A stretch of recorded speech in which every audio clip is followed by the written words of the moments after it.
नमस्कार। हमारे चैनल पर आपका स्वागत है। कुछ दिन से हम आप लोगों से अलग नहीं थे भाई। एक वीडियो हम डाले थे नीलगाय के ड्राइव हंट का। इतना ने एनजीओ वाले का प्रेशर हुआ, कुछ से तो बकझक भी हो गया। अब इस उम्र में हम झगड़ा करना नहीं चाहते हैं, उसको हमने हटा दिया यूट्यूब से। बहुत सुंदर वीडियो था, उसमें मज़ा आया। जब डाले थे तो लंबा वीडियो था, लेकिन उसके बावजूद भी घंटा 2 घंटा के अंदर में 2-2,500 आदमी उसको देख लिए थे। आउटसाइड इंडिया भी देखे थे, तो काफ़ी आनंद लिए थे। लेकिन अब क्या करें, इस उम्र में झगड़ा करना अच्छा नहीं लगता। चलिए आज हम वाइल्ड बोर के बारे में बताएंगे। वाइल्ड बोर जो है सो इंडिया में एक समस्या हो रहा है। Wild boar actually wild boar समस्या नहीं हो रहा है। पहले बोर के बारे में आप जान लीजिए।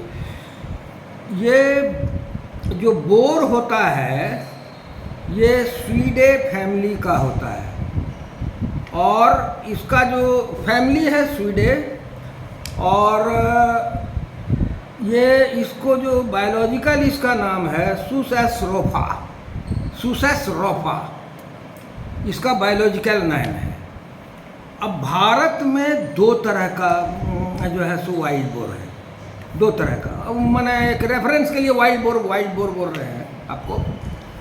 तो भारत में जो 2 तरह का वाइल्ड बोर है, इसमें एक तो फेरल है जो किसान को नुकसान कर रहा है, दूसरा है वाइल्ड बोर।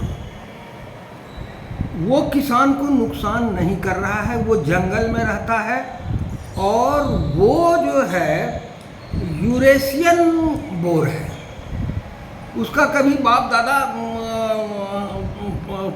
पूर्वज यूरेशिया से यहाँ आकर के माइग्रेट किया, ऐसा साइंटिस्ट लोगों का कहना है। कुछ लोगों का कहना है कि नहीं, एशिया ही इसका ओरिजिन है वाइल्ड बोर का। तो खैर जो भी हो, ये हम तो भाई वकालत जानते हैं, लिटरेचर के स्टूडेंट रहे हैं, उतना हमको पता नहीं है। वैज्ञानिक लोग उसको जाने। तो जो वाइल्ड बोर एक्चुअली में जो जंगल में रहता है, दोनों के बनावट में, और ये जो आपको गांव देहात वगैरह में जो माना किसान का फसल नुकसान करता है, वो दोनों में एक जो है सो एक बेसिक अंतर। फेरल होग है क्या चीज़?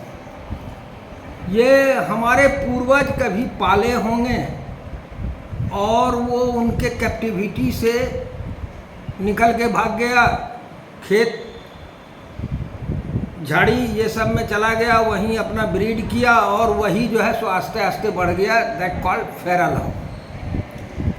वाइल्ड लाइफ प्रोटेक्शन एक्ट 1972 में वाइल्ड हॉग लिखा गया है शेड्यूल 3 में, और उसमें सुसेसरोफा को घुसा दिया है। अब इतना भेग है सुसेसरोफा में, जो किसान लोग पालते हैं सुअर, वो भी आता है। तब तो किसान जो पाल रहा है उस पर भी वाइल्ड लाइफ प्रोटेक्शन एक्ट लगेगा, वो जो मार रहा है उस पर भी लगेगा। तो इसमें क्लियरिफिकेशन की आवश्यकता है। अब किसान वाला ही भाग के हो गया फेरल। दोनों के बनावट में ये अंतर है कि वाइल्ड बोर जो होता है उसका पैर बड़ा होता है, थूथन भी बड़ा होता है, उसके शरीर में बाल होता है, और ऑलमोस्ट अकॉर्डिंग टू जंगल उसका कलर कहीं डीप होता है, कहीं लाइट होता है, लेकिन ब्राउन ही होता है। फेरल में ये बात नहीं है, ये छोटा होता है, और इसका ग्रुप का जो बाप माय होगा उसी कलर का, इसमें चितकबरा भी होता है। हम उजला काला का प्रिंट बहुत देखे हैं, ये जो खेत में रहता है जब किसान का फसल नुकसान करता है, और इसका व्यवहार भी वैसा ही रहता है जिस परिवेश में रहता है। लेकिन एक दूसरा जो मुख्य अंतर है, जो वाइल्ड बोर एक्चुअल में है, वो आदमी को देख करके भागता है, डरता है बड़ी जोर। माना वो ह्यूमन प्रेजेंस को वो जो है सो उससे डरता है, डरपोक होता है, ताकतवर होता है, अब आप उसको छेड़िएगा, इंजर्ड कर दीजिएगा, उसको पकड़ने जाइएगा या उसको उठा करके गाड़ी में लादने जाइएगा तो फिर आपको चीर फाड़ के रख देगा, क्योंकि ताकतवर होता है। लेकिन फेरल हॉग में ये बात नहीं है, इसको आदमी का डर नहीं है, ये थोड़ा चिड़चिड़ा होता है, ये थोड़ा चिड़चिड़ा होता है। अमूमन हमारे बिहार और अगल बगल के सराउंडिंग में फेरल हॉग से बरसात के टाइम में अस्पताल भरा रहता है उसके हमला से, क्योंकि वो लोग एक जगह जमा हो जाता है। किसान गया मकई के खेत में या कहीं भी, वहाँ चीर फाड़ के रख देता है। और ये खतरनाक इतना होता है कि 2 डेथ हमारे साथ वाले शिकारी का हुआ है, 2 डेथ के गवाह हम हैं फेरल का।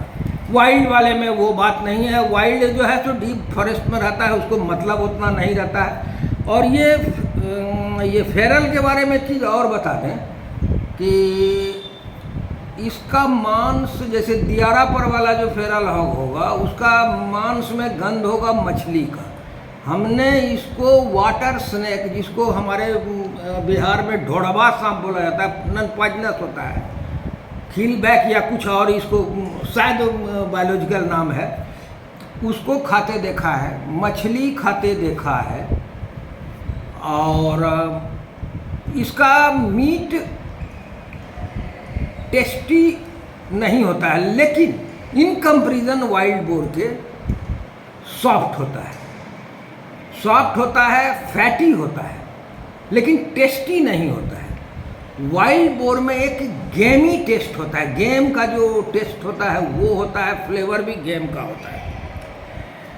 तो इसके मीट में फीमेल का मीट ज़्यादा टेस्टी होता है इन कंपैरिजन मेल का। मेल के पेशाब के टैंकी के आसपास में एक ऐसा माना, उसको आदिवासी लोग मुताड़ बोलते हैं, वो इतना ऑर्डर स्मेल होता है। इनकेस अगर यदि उसको डिसेक्शन के टाइम में जो है सो कहीं से फट गया तो वो इंटायर को फेंक देना होता है, खाने के लायक रहता नहीं है। इसका जो रहने का तौर तरीका है, ये 5-10 के झुंड में रहता है। अगर यदि बड़ा परिवार रहा और 2-3 पीढ़ी से रह रहा है तो 100-200 तक का भी झुंड हम देखें। और ये इसके लिए सरकार को कुछ चाहिए कि एक लॉ को क्लियर करे कि वाइल्ड बोर को प्रोटेक्शन दे, स्ट्रिक्टली प्रोटेक्शन दे, क्योंकि बहुत कम बचा है। अब उसको भी इवेड कर रहा है फेरल, जंगल के किनारा तक तो पहुंच गया है, डीप फॉरेस्ट में नहीं गया है, लेकिन जंगल के किनारा तक पहुंच गया है और ब्रीडिंग भी कर रहा है,